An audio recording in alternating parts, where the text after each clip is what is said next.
Hello guys, today we are here. Your girl's here to see some creepy drawings that kids made. And who knows, maybe a few of these drawings may haunt you, may make you go cray cray. Don't forget that I'm transitioning to like video, to series, to like reaction to stuff, to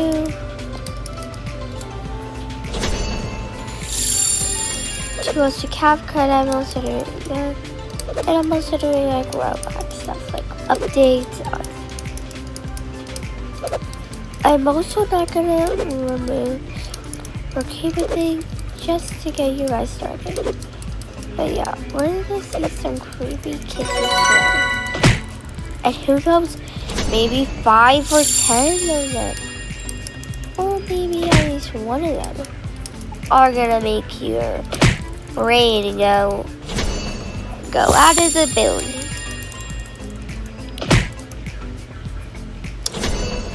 Now before we start, make sure to like and subscribe. And don't forget to hit the comment below. Because lately, my videos haven't been able to get comments. But they've been able for me to comment. So I know that's amazing for me.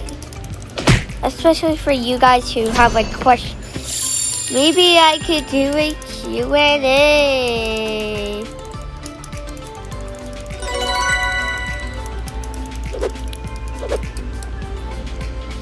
Now,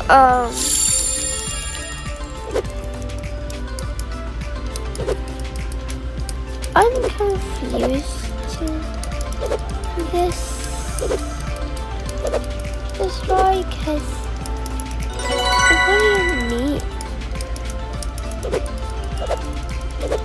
Or maybe I'm not gonna be confused.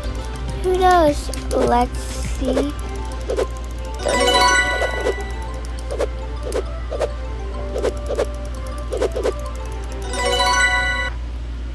Alright guys, let's see 3 kids' drawings with disturbing backstories. See this 3 kids' drawings with disturbing backstories. This was drawn by a girl whose father was very angry at her for always waking up in the middle of the night, saying there's a monster in her room. Then she drew this with the words, "Why can't daddy see her?" And if my kids drew that, it showed to that in my face. Go to sleep with a nightlight on for the rest of your life until you can think that monsters ain't real. So that way my kid won't think that monsters is real. This is supposed to be for protection. If my kid said there was a random monster and I do not see the monster, go to your sleep at night until you're a teenager. zoom in, we'll see a creature with long black hair, long claws, and glowing red eyes. We don't know if this was an intruder or something even more sinister. This was done by a girl who was asked to draw her imaginary friend. On the left side, she drew herself, which looks pretty normal, but on the right side, what is that thing with more than one arm? Look like it's a spider that will crawl up on the walls and then eat you alive. Like, why does it look like that? Because it gets giving in the head. The head gives me kind of like Coraline dying kind of vibes. You know, I never watched Coraline. Like, I guess like dying girl kind of character vibes. the right side, we see her imaginary friend doesn't just have 2 arms. It has 10 arms and its head is detached from its body. If my kid also drew that, you're going straight to the adoption center. I do not want to sing twice. Especially if my kid's like younger, I guess you can say what you're imagining. But if you're a teenager or older kid, yeah, I'm gonna have to send you back to your kindergarten. Because that's childish. And I'm joking. I'm not actually gonna do this. It's supposed for content. for views.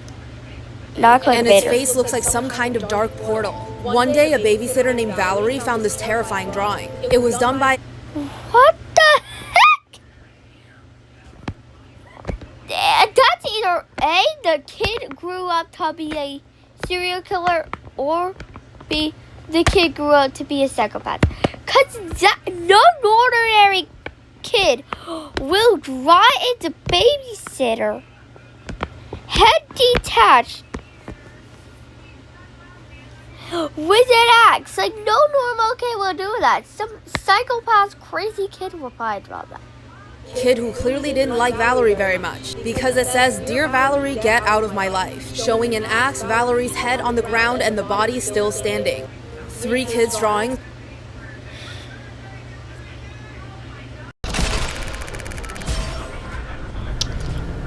Okay,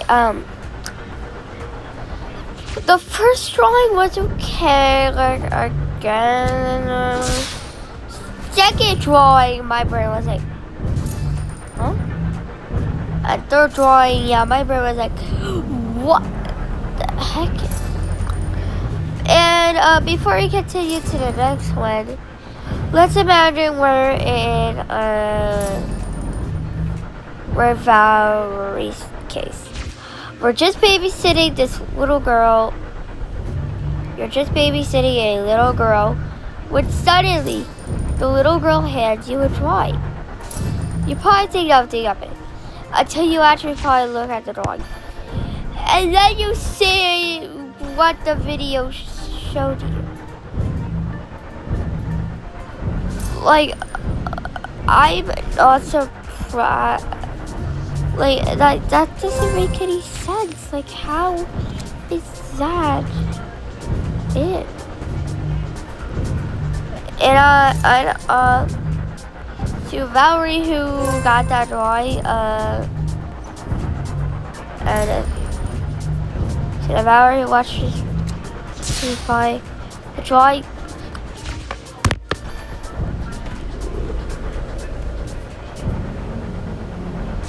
let's just hope the kid, let's just hope the little one who drew this was just a little one who didn't know that drawing people without their head was rude or bad. Let's just hope that that is the case, but if she did know that is bad, then yeah, we're doomed.